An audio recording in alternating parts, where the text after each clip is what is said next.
Hey everybody, welcome to another video here on the Blue Abroad YouTube channel. Now in today's video, we're going to talk about the breakout players for season 2022.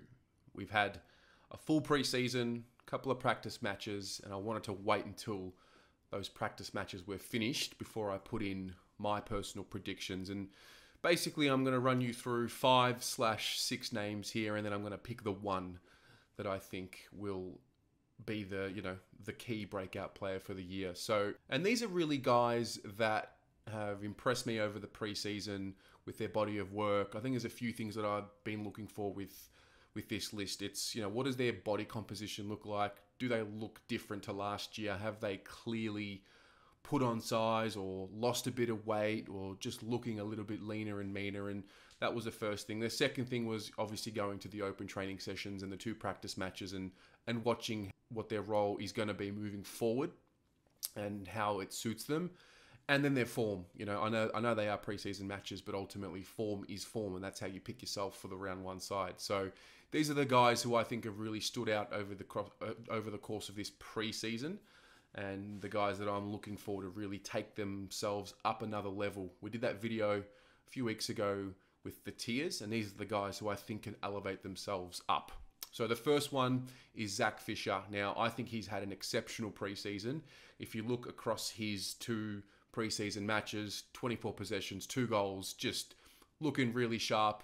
Looks like he's going to be starting on the half-forward flank, moving up onto the wing. Michael Voss has made it pretty clear that he likes to get him involved in the action there, and I think it suits him. I think from what we've seen so far, I think we've found the balance for him in terms of when he pushes forward and when he pushes up onto the wing and helps out with the handball chains. Because he's a player that is absolutely comfortable in being part of the handball chains in traffic. He gets himself out of slippery situations. It's a bit of a nightmare matchup, really, because he's always moving and he's always slipping through little gaps and he sees things that others don't. So I don't think that's ever really been a question with Fish. It's probably more so been about his body and whether it can withstand the rigors of the season. He's been a little unlucky, particularly with these ankles.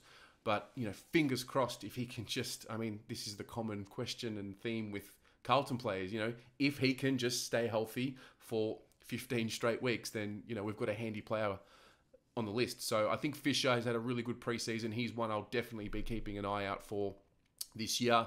The next one's Matt Kennedy. He really started bubbling at the end of last year, I think. He finally got back into the side consistently, started showing what he can do, and his preseason has been very impressive. We've had the big game now against the Melbourne Footy Club, and he's had the 37 possessions and the 9 marks, but it was really bubbling from before then. It wasn't just that game. However, it seemed like he really put it all together against the Ds, and the marking ability was exceptional. His ability to spread from the contest. He's really, for a guy, if you remember a few years ago, we were all saying, gee, he's so slow, he's too slow, you can't have Kennedy in the midfield with Cripps and Curnow and whatnot, whereas I don't feel that with him now because I think timing beats speed. He's powerful and he's fast, but precision beats power and timing beats speed, and that's what you saw there. And I think he's got the timing, I think he's got the strength, and I think he's added a little bit of a step or a bit of pace to him as well. And I can't help but feel that the additions of Chera and Hewitt into the team have really helped Kennedy with his training, seeing those guys come in, seeing them lift the standards. And I think across the board, across the club as well, the standards have been lifted. And he looks like he's really ready to take the next step in his career and just consolidate the hype about him coming into his career, because he was a very highly touted player. But it looks good so far. The next one is Jack Silvani. Just think by the end of this season, I think he will be a player that the rest of the competition will know very well. And I think we can all talk about a friend of ours or a group of friends who don't support Carlton, who probably say, oh, why does Jack Silvani play? And they don't really appreciate him. And I think he's a guy that's appreciated just with us. But I think this is the year that changes. I think he and Kennedy were the standouts at the back end of 2021 who really took their games to the next level. And I like the fact that they're going to still try and keep him as a ruck option, just a few minutes here and there. Because I think when he's around the action, good things happen.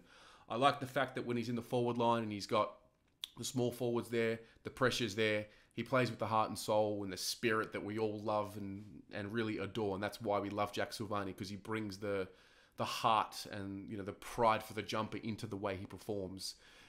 However, ultimately, I think this will be the year where he finally hits the scoreboard consistently, has more impact, has plenty of possessions, and I think he just puts it all together because the strength is there. The continuity was probably the one thing that he was missing. He seems to always get an injury at the start of the year, miss 4 weeks, be a little bit behind the 8 ball.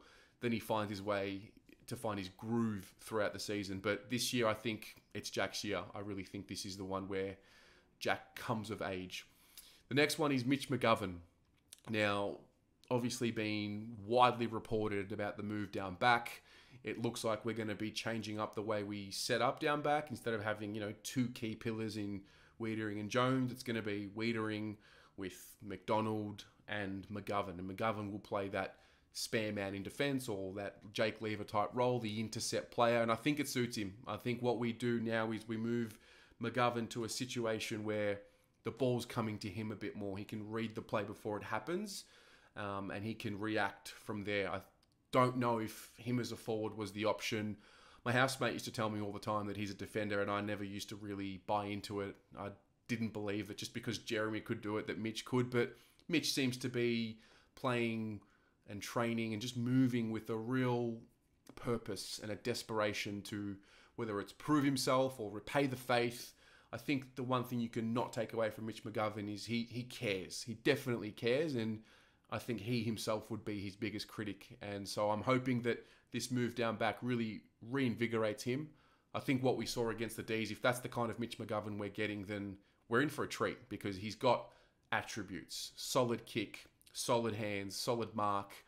And I think he will get better as the year progresses. I expect there to be a few hiccups early, and I'm willing to have that patience with him. Yes, the salary and this and that, but you got to remember, like, he's literally playing in a new position, and, you know, yes, he should be ready and all of that, but there's no doubt in my mind that by the end of this year, he's going to be a much better intercept defender than what he is at the start of the year. So that's the thing with Mitch. It's all about staying healthy, and he's another one that I can honestly say, for the first time since he's come to the club, I've watched him in pre-season, I've looked at him, and I've thought to myself, okay, he actually went away and did some work on his body. He looks a little bit better in terms of his conditioning and whatnot. So I like what I see so far, and I think he's going to be one of the few players to watch out. And the next one, well, it's really like a package of 2. It's Corey Durden and Matt Owies. Now, I'll start with Matt Owies. I think he's one of our most overlooked and underrated players. He played a good chunk of games last year. The pressure that he brings was absolutely there. He found a way to hit the scoreboard pretty regularly.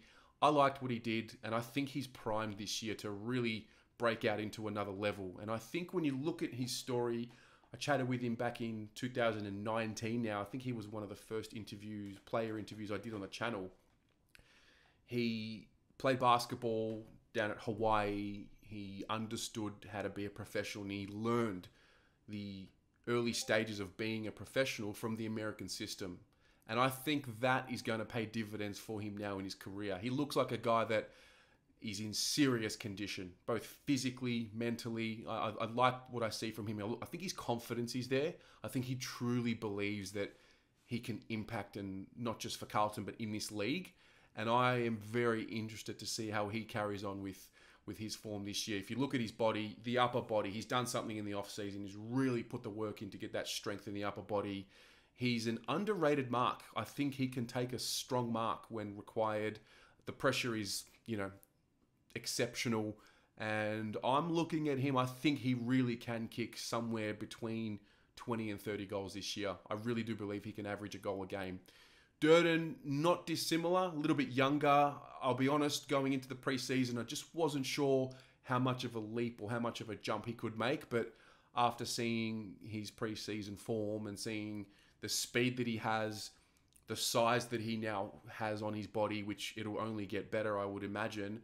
And then obviously his decision making. And the big one for him was, can he get involved in the play? Can he win a little bit more of the ball rather than having those 5 to 7 possession games? Can he lift that up to, 11 to 13 and really get in on the action? And you look at his preseason, it's been I would say flawless, apart from obviously the calf knock against the D's. But prior to that, it was, 5 touches and 2 goals in the first half.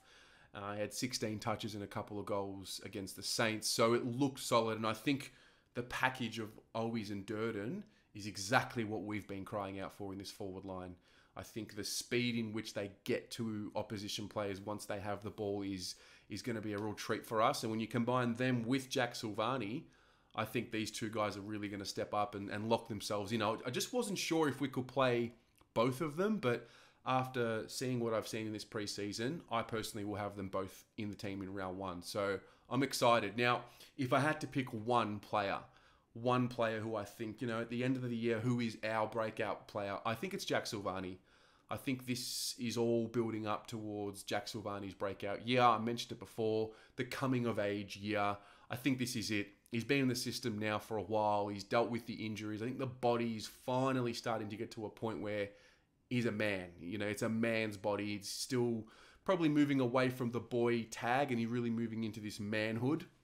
And he loves the club. He loves what he does. He's passionate. And I think health on his side, I think this is the year where Jack Silvani really stakes his claim as one of our better players and most important players. I think that's the other one as well. And I think by the end of this year, the rest of the AFL community will have a greater appreciation for Jack Silvani. So there's my breakout player, and those are my players to watch for this season. But please, let me know about you. Let me know about some of the other players. I know Lockie O'Brien's a name that gets thrown up a lot.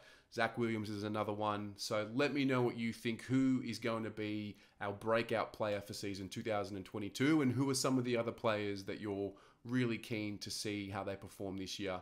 We'll chat about it in the comments, and we'll go from there.